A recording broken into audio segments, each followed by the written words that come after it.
In 2012, Paramount released It's a SpongeBob Christmas, a claymation holiday special inspired by the works of Rankin Bass, centered on the adventures of everyone's favorite sea sponge, SpongeBob SquarePants. It was a smash hit, garnering over 3.6 million viewers on its November 23rd premiere on CBS, and almost 5 million more viewers on its Nickelodeon rebroadcast on December 6th, along with rave reviews from publications like the LA Times and the AV Club, and even scoring 4 Annie Award nominations and walking away with 1 win.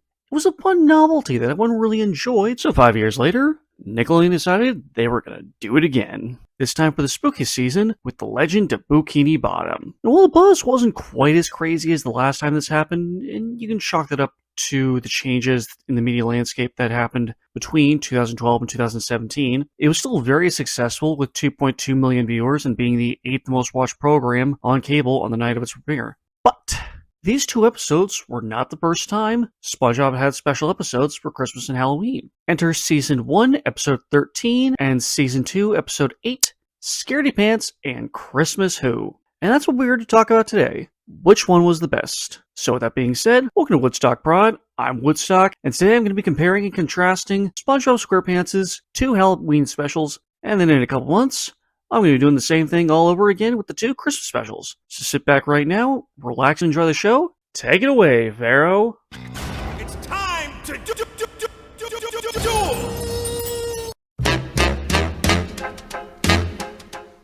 So, as far as the analysis for these episodes goes, I'll be judging the overall plot, the quality of the animation, and the use of the story's 3 principal characters, those being SpongeBob, Patrick, and the Flying Dutchman. Also, in the interest of clarity, while there are a lot of great SpongeBob episodes with spooky themes, I'm only focusing on the 2 episodes specifically set on Halloween. So with that all being said, let's get started! The story in both episodes revolves around SpongeBob not really enjoying Halloween very much because of how easily frightened he is. The story in the former revolves around SpongeBob and Patrick trying and failing to scare people, but having too much fun to realize that they aren't actually scaring anyone, until the Dutchman takes off SpongeBob's costume to find that Patrick had shaved off so much of SpongeBob's head that he accidentally exposed his brain, causing everyone, including Patrick and the Dutchman, to run away in terror. The story in the latter episode, though, is just Patrick changing SpongeBob's thinking about everything being scary and just seeing it all as something funny until the Dutchman gets angry and decides to really scare SpongeBob by stealing and capturing the souls of his friends. The Dutchman then sets everyone free after he decides to look inside SpongeBob's brain and is utterly terrified by the goofy, wholesome playland he sees. Both stories start and end in essentially the same place. They just take different routes to go from point A to point B. Both stories are funny and enjoyable to watch, but I feel like Bikini Bottom suffers because of its lack of focus. Bikini Bottom is twice as long as ScaredyPants, so it has to spend more time on jokes, but it ends up making them go on for too long, instead of just getting to the point, where ScaredyPants is a lean, mean 11 minutes. So it can get straight to the point. We go straight from SpongeBob being teased by Mr. Krabs, Squidward, and the local Bikini Bottomites, to grumbling to Gary and Patrick, to Patrick helping him become scary, to the 2 of them running through town thinking they're the scariest thing in the world until they reach the Krusty Krab, where the real Dutchman then shows up and tries to steal everyone's souls, until SpongeBob actually does freak him out, where Bikini Bottom has to take advantage of its unique stop-motion style, so it goes on longer, so it spends more time on each joke, but that ends up making the jokes just drag on. Instead of going 1, 2, 3, it's 1, 1.1, 1.2, 2, 2.1, 2.2, 3, 3.1, 3.2. Like when SpongeBob and Patrick go to the Krusty Krab and the Chum Bucket and see Mr. Krabs and Plankton both taking a shot at each other's restaurants, they drag the jokes out, like Mr. Krabs questioning why SpongeBob and Patrick think Plankton's crimes against food are so funny, and having Plankton scream that the Krabby Patties are made from people. Or when they go to Sandy's Tree Dome, for some strange reason, they add on some gag about Sandy having a robot made of wood after doing the old bit of feeling around food things and making people think they're touching worms. It breaks up the flow of the jokes, and it distracts from the overall plot of the episode. So, 1 point for ScaredyPants. This one is more of a matter of just personal taste over actual analysis.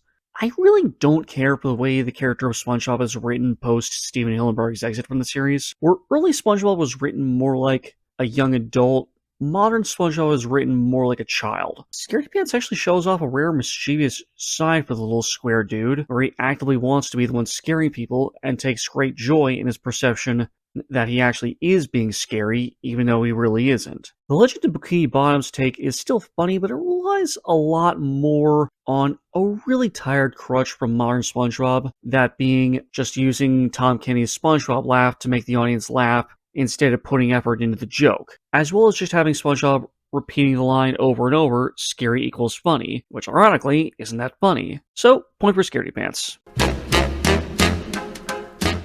This is another case of just pure taste. Season 1 Patrick was a lot more snarky, but still kind of simple-minded, where modern Patrick just relies heavily on the gag of Patrick being comically stupid. I think a good example of this is SpongeBob asking Patrick what the difference between him wearing a bedsheet over his head and Patrick's paper ghost puppet. And Patrick freaks out for a solid minute, screaming at SpongeBob not to tell him because he swears he can figure it out, until finally just asking SpongeBob to go ahead and tell him, versus Patrick in Bikini Bottom, misremembering the phrase, the only thing we have to fear is fear itself, as the only thing you need to fear is yourself, and then pulling out a mirror and screaming in terror at his own reflection. They're both good jokes, but one is pretty reflective of the difference in approach to character writing these two eras had. And personally, I just like old school Patrick more. There's no real difference between their roles in their respective stories. They both show up to SpongeBob's house in a costume and do their best to encourage their friend to confront the problem, and they also both wind up regretting their choice of words or their actions in the end.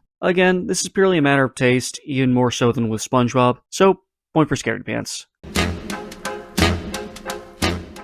gonna have to give this one to ScaredyPants as well. I like the Dutchman being scared by SpongeBob's actual brain as opposed to what goes on inside his brain. And I like him being offended by SpongeBob having an especially bad Flying Dutchman costume more than him being offended that SpongeBob finds Halloween more funny than scary. That said, though, I do like the tour inside the Dutchman's ship, but it's also offset by his little bizarro verbal tick, where he says bad like it's a positive thing, and good like it's a negative thing. Like when he offers to show SpongeBob something really scary and promises, "Trust me, you're in bad hands." I've never seen the Dutchman talk this way in any of his other appearances, and I really don't care for it, honestly. So, that's one more point for ScaredyPants.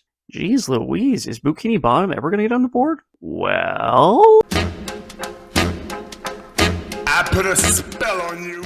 you know, while I really do enjoy the old school hand-drawn vibe of ScaredyPants, it's pretty hard to deny Bikini Bottom's amazing usage of claymation, puppetry, and 2D computer-generated animation. The use of puppets during the tour through the Flying Dutchman's ship, the 2D sequence inside SpongeBob's brain, and the generally really terrific use of claymation throughout, it's impossible to deny. That's something modern SpongeBob will usually have over classic SpongeBob. The technology for animation in general, but especially for television animation, has just progressed so much. Comparing any random episode of SpongeBob from 1999 to one from 2017 is always going to be a losing battle, but comparing these two in particular is especially harsh. It's not even that ScaredyPants has bad animation, it gets the job done and no one's going to complain about it, but the winner is pretty obvious. Point for Bikini Bottom. Alright, so that brings our final score up to 4 points for ScaredyPants and 1 point for Bikini Bottom. Now, in the interest of clarity, I do still recommend both episodes, even if ScaredyPants ran away with this. Bikini Bottom is still really entertaining, I just recommend ScaredyPants more. But as far as modern SpongeBob goes, well, modern, this episode did come out 7 years ago. You can't go too wrong with this particular episode this time of year. That all being said, though, yeah, ScaredyPants is easily the better Halloween special. Thank you for watching, I hope you enjoyed this review, and if you did, you know the drill. Like, comment, subscribe, and share the video with your friends. I'll be back next month to talk about the anime Spy X Family, and then we'll follow that up with this video's companion piece, another SpongeBob comparison, this time focusing on their Christmas specials. Stay tuned for that, and have a great day, everyone. Woodstock, out.